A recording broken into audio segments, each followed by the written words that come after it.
The first day of Miss Albright's history class felt different. Not because of the subject, voices of conflict, though that was heavy enough. No, it was him. A man named Mark. He sat near the back, like he was trying to disappear. Most of us were fresh out of high school, or maybe a year or two into college.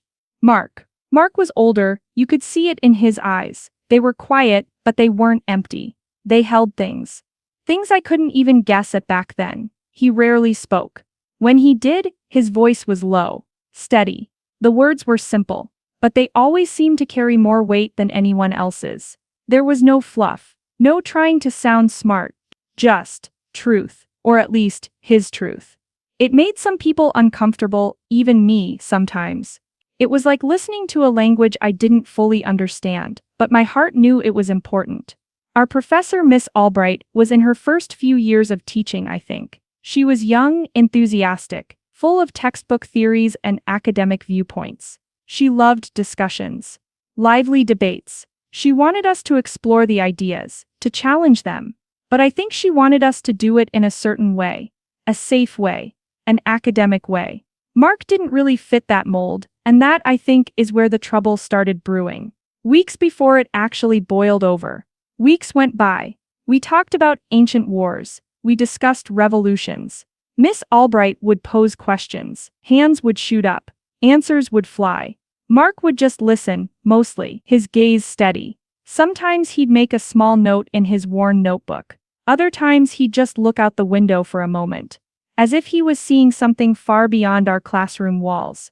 I remember one day, we were talking about propaganda, how words and images could shape a nation's mind. Miss Albright showed us old posters. She explained the techniques. Everyone was nodding. It all seemed so clear, so academic. Then Miss Albright asked, "Can anyone think of a modern example where these techniques are still powerful?" A few students offered ideas. Social media, political ads, standard answers. Then Mark cleared his throat. Just a small sound. But the room quieted a little, he said. Sometimes the most powerful propaganda is silence. Miss Albright looked a bit surprised. Silence, Mark? Can you elaborate? He paused. When people are too afraid to speak the truth, he said, his voice still low, that silence says more than any poster. It convinces everyone that the lie is the only reality. A different kind of silence filled the room then. The kind he was talking about. It was heavy. Miss Albright blinked. She said, "That's a very profound point, Mark." Thank you. But her smile seemed a little tight. I got the feeling his answers weren't the kind she was looking for. They weren't from the textbook. They were from somewhere else. Somewhere real. And that reality seemed to make her uneasy. Ew. Little moments like that kept happening. Mark wouldn't argue. He wouldn't raise his voice. He would just offer these short, sharp observations. They were like pebbles dropped into a still pond. Yeah. The ripples spread out and made us all think. But I could see Miss Albright growing more and more careful around him. Yeah. Like she was walking on eggshells whenever he looked like he might speak. The day it all happened, we were discussing the psychological impact of conflict, specifically on soldiers. Miss Albright was talking about PTSD, about resilience, about support systems. She was using terms from her slides. Case studies from books. It was all very academic, very structured. She then asked a question. How do you think society can better understand and support those who've experienced the trauma of war? It was a good question, a well-meaning question. Yeah. One student talked about better funding for veteran services. Another mentioned public awareness campaigns. Someone else suggested more movies and books to tell their stories. But maybe less Hollywood, more grit. All good answers. Safe answers. Miss Albright was nodding, encouraging the discussion. Yeah. These are all excellent points, she said. It's about empathy, isn't it? Trying to walk in their shoes. Then Mark spoke. He hadn't raised his hand. His voice just cut through the quiet hum of agreement. You can't walk in shoes you haven't worn, he said. Not unkindly, just a statement of fact. The class went still, all eyes turned to him. Miss Albright's smile faltered. Well, Mark, she began. A slight edge to her voice now. The idea is to try to understand, to empathize. Surely that's a worthy goal? Mark looked directly at her. Trying is one thing, claiming to understand is another.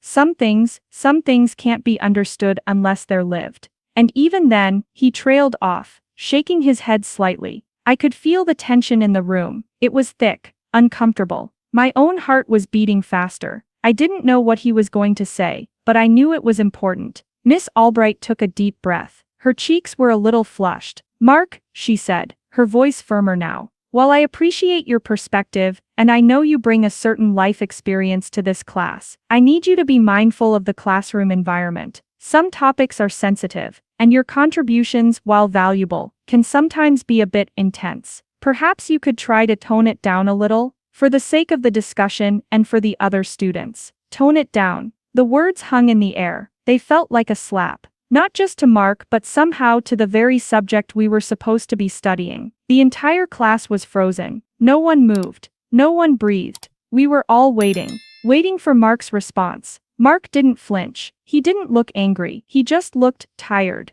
He slowly surveyed the room, his gaze passing over each of us. Then he turned back to Miss Albright. His voice when he finally spoke was so quiet we had to strain to hear it. But it filled every inch of that silent room. "Tone it down, ma'am," he repeated. Not as a challenge but as a genuine question, as if he was trying to understand what that even meant in this context. He paused for a long moment. I could see him swallow. His hands were resting on his worn notebook. "Still, with all due respect, Miss Albright," he began.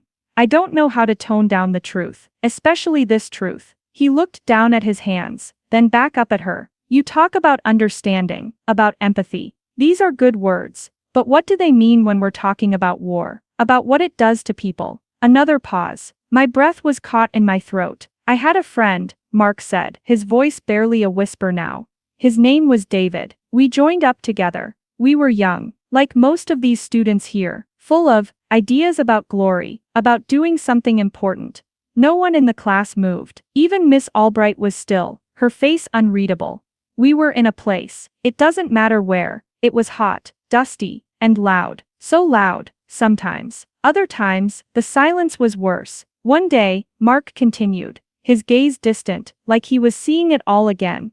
"We were on patrol. Nothing special. Just another day. David was walking point. He was always eager, always wanted to be first. He stepped on something. An IED, an improvised explosive device." A small gasp escaped someone in the front row. I felt a chill run down my spine. Mark didn't seem to notice. He was lost in the memory. There was a blast. So much noise. Smoke, dust, screaming. My ears were ringing. I couldn't see anything for a moment. His voice was flat, devoid of drama. But the pain in it was a raw, open wound. When the dust settled, "David." He stopped. He took a ragged breath. He was gone. Not like in the movies where someone dies heroically in someone else's arms. He was just gone. One moment, my friend was there, joking about the terrible food. The next, just a crater, and pieces. The silence in the room was absolute. I could hear my own heart pounding. I think I was holding my breath. I looked around. Every student was pale. Some had tears welling in their eyes. Mark looked up, his eyes finding Miss Albright's. "How do I tone that down, ma'am? How do I make that less intense?" David doesn't get to be toned down. His family doesn't get a toned down version of their grief. The men who were there with me, they don't get to tone down what they saw, what they carry, every single day. He wasn't accusing. He wasn't shouting. His voice was filled with a deep, unshakable sorrow, and a quiet strength that was more powerful than any anger. "You asked how society can better understand," he said, his gaze sweeping over us. The students. "Maybe it starts by not asking us to tone down the reality of what we've lived. Maybe it starts by being willing to listen, even when the truth is ugly, even when it's intense, even when it makes you uncomfortable." He paused. "Because that discomfort, it's a tiny, tiny fraction of what it feels like to live it. This isn't a textbook chapter for some of us, Miss Albright. This is our life. This is the air we breathe. There is no tone it down button for memories like these." He picked up his notebook, closed it softly. "I apologize if my contributions are too much for this class. Perhaps this isn't the right place for me." And then, he just sat there, silent, waiting. The entire class was speechless, utterly and completely speechless. You could have heard a pin drop. No one knew what to say, what to do. The weight of his words pressed down on all of us. It was crushing. It was heartbreaking. It was real. The silence stretched on. It felt like an eternity. I chanced a look at Miss Albright. Her face was pale. Her eyes, which were usually so bright and animated, were wide. She looked shaken, deeply shaken. She opened her mouth to speak, then closed it again. Finally, she found her voice. It was barely a whisper. "Mark," she began, then stopped. She cleared her throat. "Mark, I am so sorry." Tears were welling up in her eyes. Real tears. "I had no idea. My request. It was insensitive. It was wrong. Please forgive me." She wasn't looking at her notes anymore. She was looking at Mark, really looking at him. And in her eyes, I saw not an offended teacher, but a human being who had just been shown a truth she hadn't been prepared for. "You're right," she continued, her voice trembling slightly. "You are absolutely right. There's no toning down that kind of truth. And my role here, it should be to help create a space where it can be heard, not silenced, not softened." She looked around at all of us, her students. "This class is called Voices of Conflict. How can we study that if we're afraid to hear the real voices?" Mark just watched her. His expression hadn't changed much, but the tightness around his eyes seemed to ease a little. Then Miss Albright did something I never expected. She walked away from her lectern. She came around her desk and walked slowly towards Mark. She stopped a few feet from his desk. "Mark," she said softly. "My father, he served in Vietnam." Her voice cracked. "He never talked about it. Not really. He came back, different, angry sometimes, quiet mostly. He built walls. And I never knew how to reach him. I think I was afraid of what I might find if I did."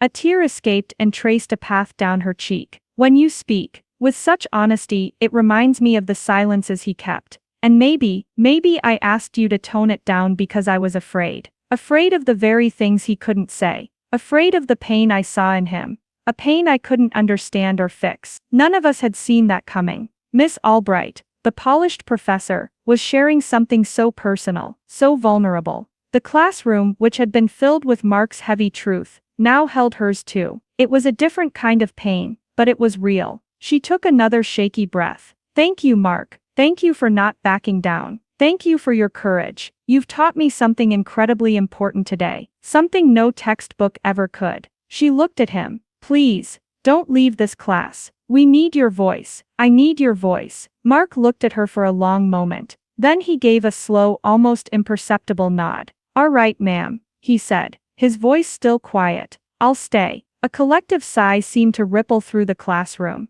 Not of relief from tension, exactly, but something else. Understanding, maybe. A shared moment of profound humanity. Miss Albright nodded, a watery smile on her face. "Thank you," she whispered. She turned back to the front of the class. She looked different, softer, more open. "Class dismissed for today," she said, her voice still a bit shaky. "We'll pick this up next time, and we'll do it better." No one moved right away. We just sat there, processing. Slowly, students began to gather their things. There wasn't the usual chatter, just a quiet respect. A few students, as they passed Mark's desk, gave him a nod. A quiet thank you. He just acknowledged them with his eyes. I walked out of that classroom feeling changed. The world felt a little different, a little more real. The academic theories we'd been discussing suddenly had faces. They had names. They had devastating stories like David's. The rest of that semester was unlike any other class I've ever taken. Miss Albright kept her word. She changed. She still taught from the textbooks, but she listened more. She asked different kinds of questions. She encouraged us to share our own perspectives,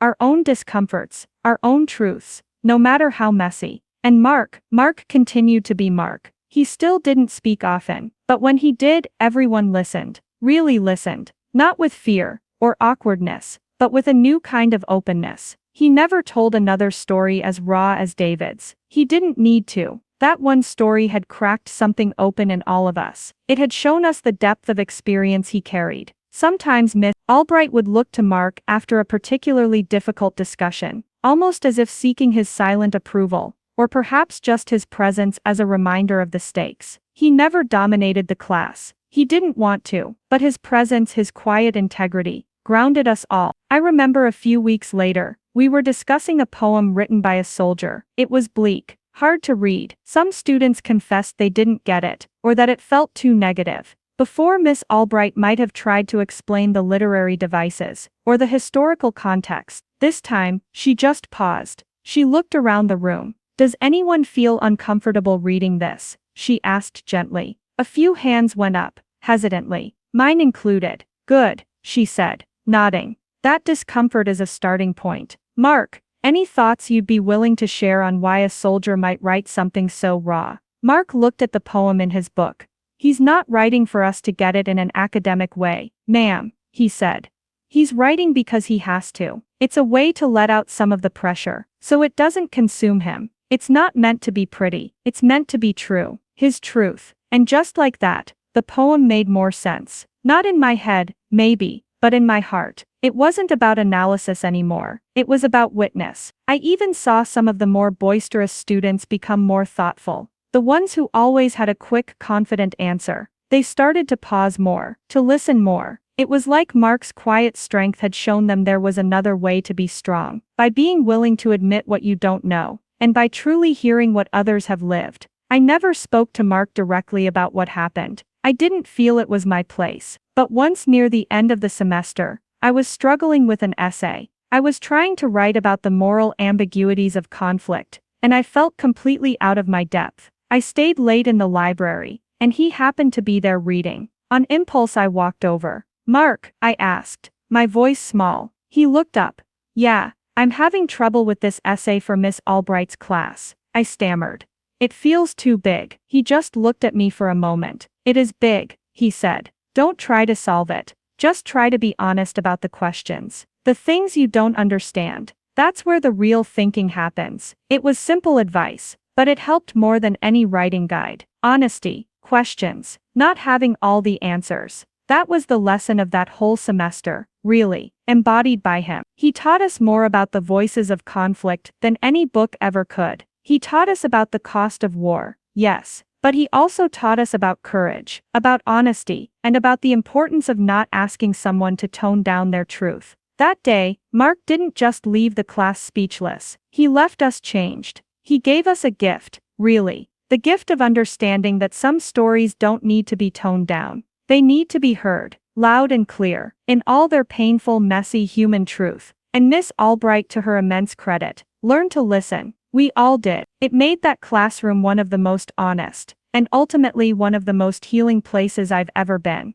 That experience in Miss Albright's class, with Mark, it stayed with me. It taught me the incredible power of listening, and the importance of making space for difficult truths. It showed me that true strength often comes in the quietest voices, and true learning happens when we're brave enough to be uncomfortable. What do you think about Mark's response? Have you ever witnessed a moment where one person's honesty changed an entire room? Let me know your thoughts in the comments below. I'd love to hear your stories. And if this story touched you, please give it a like, subscribe to the channel for more stories like this, and share it with someone who might appreciate it. Thank you for listening.